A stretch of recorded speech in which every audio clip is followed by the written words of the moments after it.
Hey, it's man, welcome to another video where today we are back in the Unity kind of tutorial series. This is episode number 2, and I just wanted to say that if you are sticking to the series, you would realize that there was no video last week. The reason for that is because I was at the beach. I explained a little bit of it in my Watch Dogs 2 video. Basically, I was at the beach and there's no Wi-Fi there, and Wi-Fi was bad, and I couldn't really do much.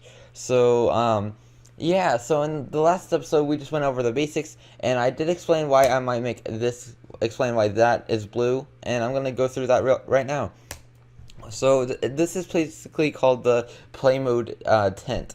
Like whenever you're in Playmode, this is the tint that you get. And to edit it, you just go into your edit, and then you just go all the way down to preferences. And then this gives you a lot of the preferences. You could adjust a lot of things here, but then you just go to your Playmode tint, and then you could just adjust it from here. You can make it red, and it's not going to apply unless if I click on it or something. But it's totally up to you. But I like mine like a light blue, because if I were to make it like a very dark blue, watch like this, it's kind of hard to see stuff. So I'm going to make it a very light blue, and I'm going to make it all even numbers. So let's make it 50, 130, and 255, and 255. So if you want to have the same one as mine, it's 50, the RGB is 50, 130, and 255. So that's that, and then you just click out of the X, and then now it's applied. To get the darker version out of the Playmode tint, like that's kind of a paid pro edition. So yeah, so that's that. So up next, I'm going to be showing you guys all about like the create tab, and if I were to right click in the hierarchy, I'll go down to the 3D object, and then there's 2D objects, then there's lights, and I'm gonna only go over a few of these. I'm not gonna go over lights, audio, video, or UI, because these could be in its own video. But remember to go test them out for yourself. So yeah. So if we were to, this is basically nothing attached to it. It's just there. And if I were to press Shift F, which is to focus on it, you can see it's pretty much everywhere, because all it is it's a transform, meaning whatever has a position, this is what it is. It's everywhere. There's no box collider trying to censor it or anything. And a box collider is basically a collider that's like saying, hey, I'm right here, and we'll get into it in a second here. But a box collider makes it so it's like only limited to that box. Instead of being like everywhere, it's just there, if that makes sense. So one way you could remember about where this game object is if you were to go up to this tab, and then you could select the icon for it. And if I were to just select I don't know, a nice blue, and whatever I name this, I'm going to just name it empty. I'm going to change that little word right there to whatever I name it. So that's that. And we're going to get into tags and layers in our own video, in its own video, along with static, and yeah. So next is a cube, which we've been over the cube in the last episode. And yeah, so one thing about this is it has more components, which there's a cube mesh renderer, which if I were to change this, one thing I would recommend if you are new to Unity or game development is always test around with things, see what works, see what makes things. So yeah, the mesh filter basically says, hey, what cube, is it a cube, is it what?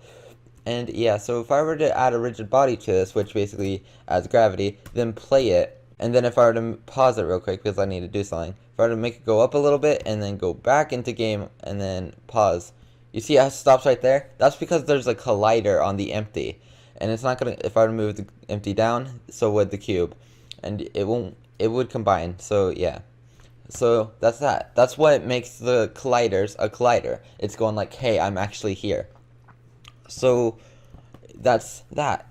That's basically just a cube. You could actually also press Q for the hand tool, which you could just drag, and then W for the moving tool like this, and then the E is a rotate tool, which you could rotate it on the Y-axis, the Z-axis, or the X-axis, or if you want to go just free roam it, you could do that too. Or this is the resizing tool like this. A tip I have learned is if you hold left control and then drag, it does it by symmetrical numbers.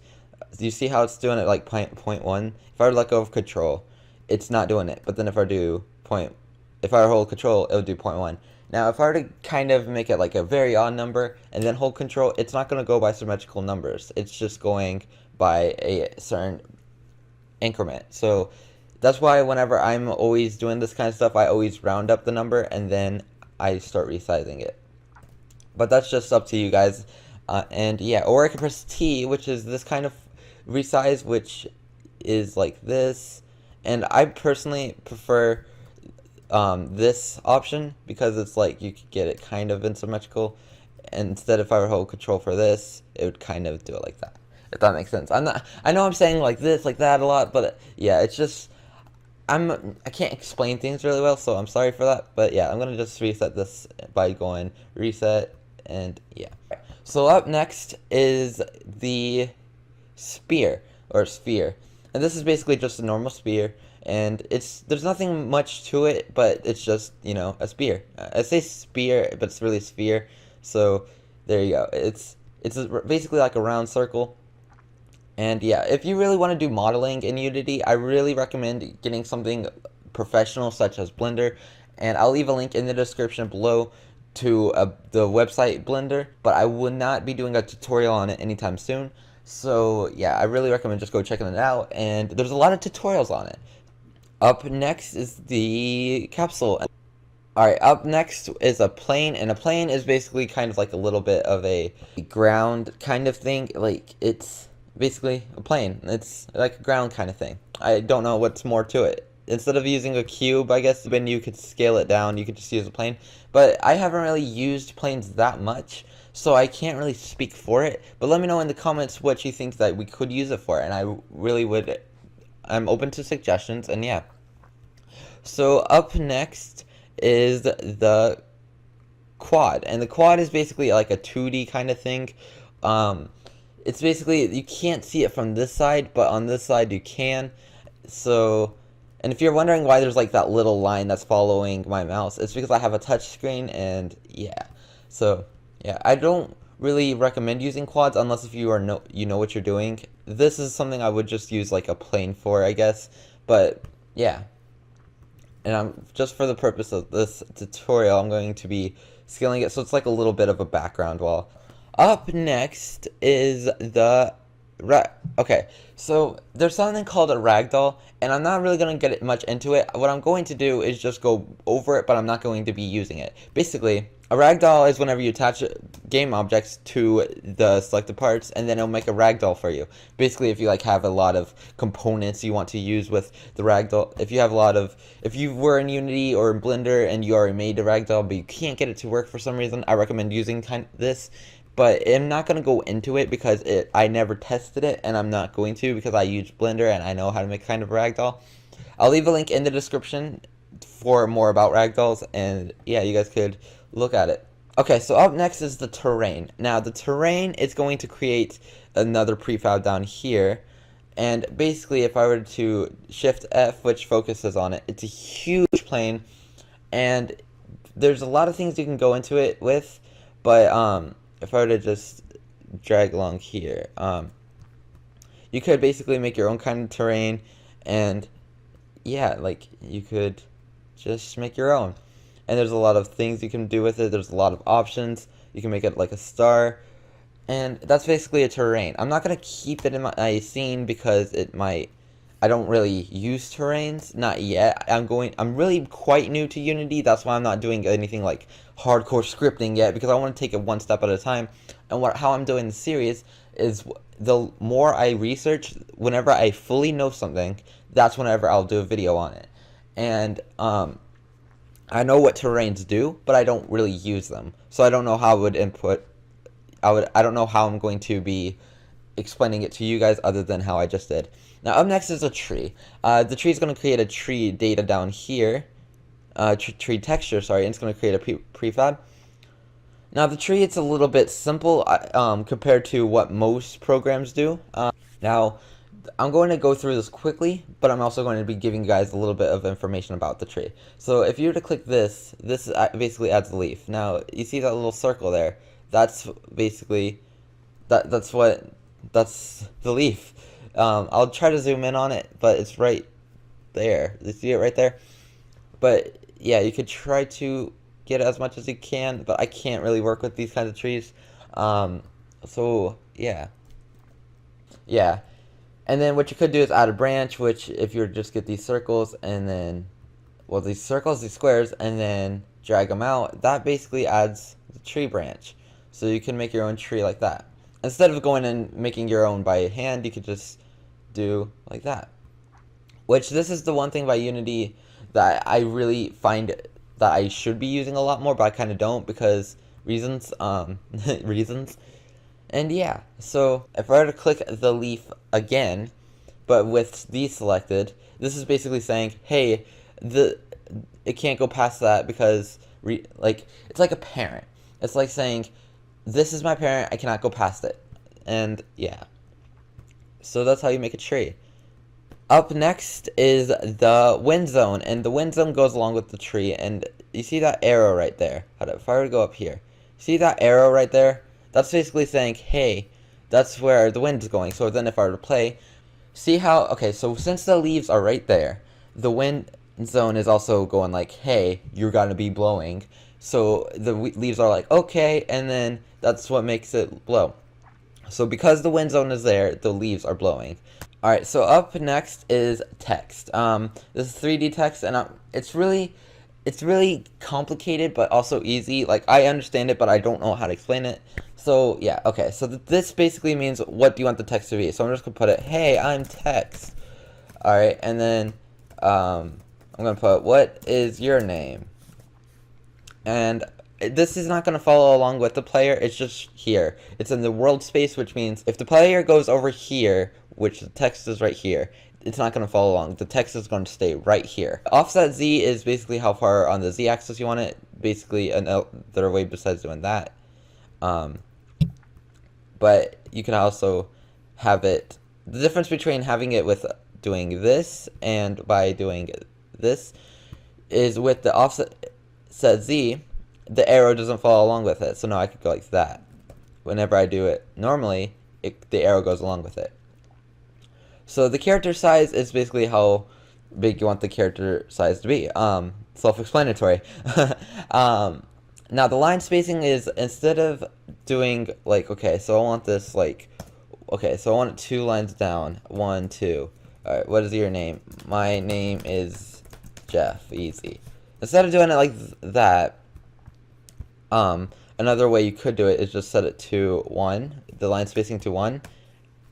From 1, you can set it to 2, to 3, to 4, to 5, to 6, and yeah, but if you put a 0, it's always going to be in the same line.